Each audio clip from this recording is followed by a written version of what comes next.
Katapatong 6. Today, you will study about the simplest form of fractions. Here are some examples. Say, you have 2/4. You need to think of a number that you can divide by both the numerator and the denominator, and there's no remainder. So, the number is 2. Divide by 2, divide by 2. 2 divided by 2 is 1. 4 divided by 2 is 2. So the answer is 1/2. 1/2 or 1/2. So 1/2, this is already in the simplest form because there is no more number that could divide 1 and 2 exactly except 1. Now, the next is 24/60. You can divide this little by little, not exactly divide with one number. You could first think of dividing this by 2 because the ones placed are 0 and 4, then they are even numbers divisible by 2. Now, 24 divided by 2 equals 12. 60 divided by 2 equals 30. And then, after that, think again, is there any other number that could divide 12 and 30 exactly? No remainder? Yes. Can divide this again by 2 and by 2. Then, 12 divided by 2 is 6. 30 divided by 2 is 15. And then after that, again, ask yourself, is there any number that could divide 6 and 15 exactly? The answer is yes. It is 3. 6 divided by 3 is 2. 15 divided by 3 is 5. And then ask yourself again, is there any other number that could divide 2 and 5 exactly except 1? No more. No more number that could divide this. Therefore, we could say that 2/5 is already in the simplest form. And then next example here is 15/20. Now, like this, think of a number that could divide these two numbers exactly. Here, we can divide 15 by 5. We could divide 20 by 5. 15 divided by 5 is 3. 20 divided by 5 is 4. So, 3/4 is the answer. And no more number that could divide this exactly. Therefore, 3/4 or 3/4 is already in the simplest form. Another is 75/100.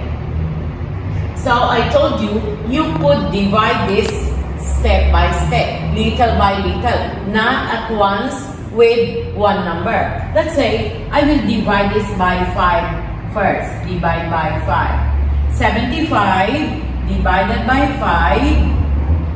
1, 5, 7 minus 5, 2, 5, 5 times 5, 25. So, 15. 75 divided by 5 is 15.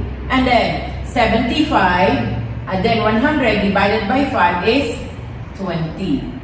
And then, ask again yourself, is there any number that could divide 15 and 20 exactly?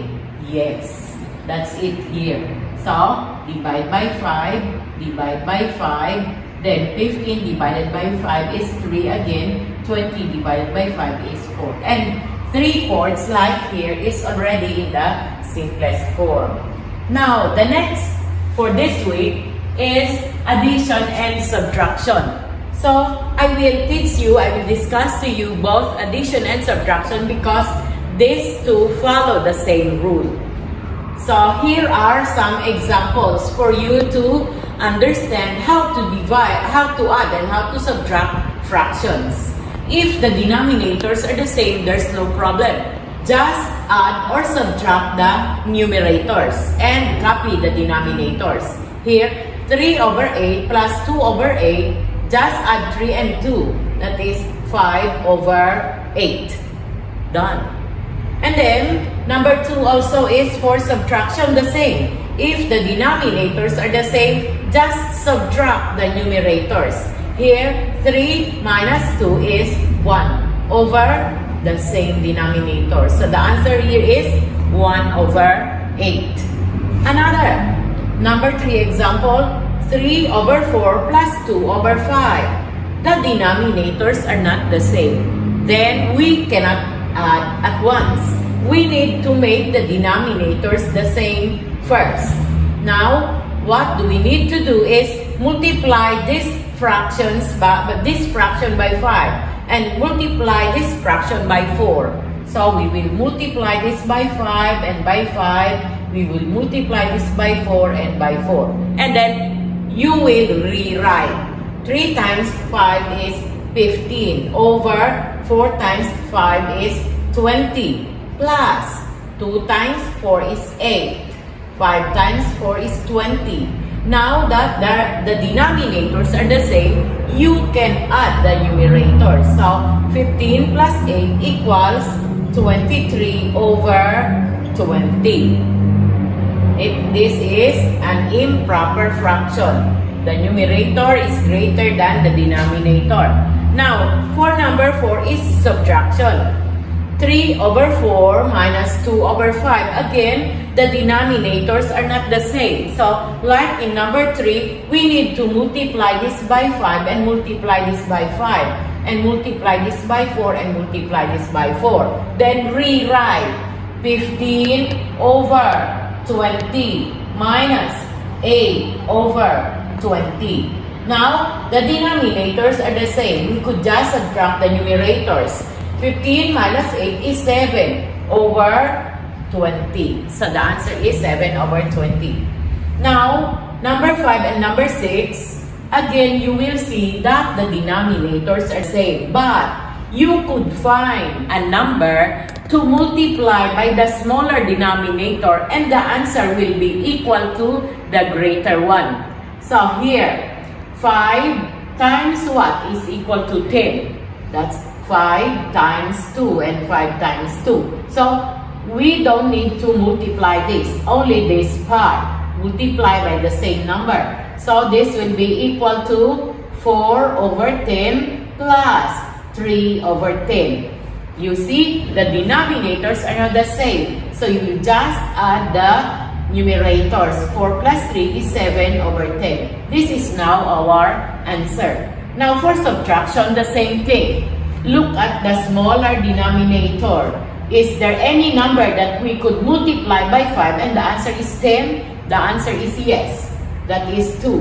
Multiply by 2. If you multiply the denominator by 2, you will also multiply the numerator by 2.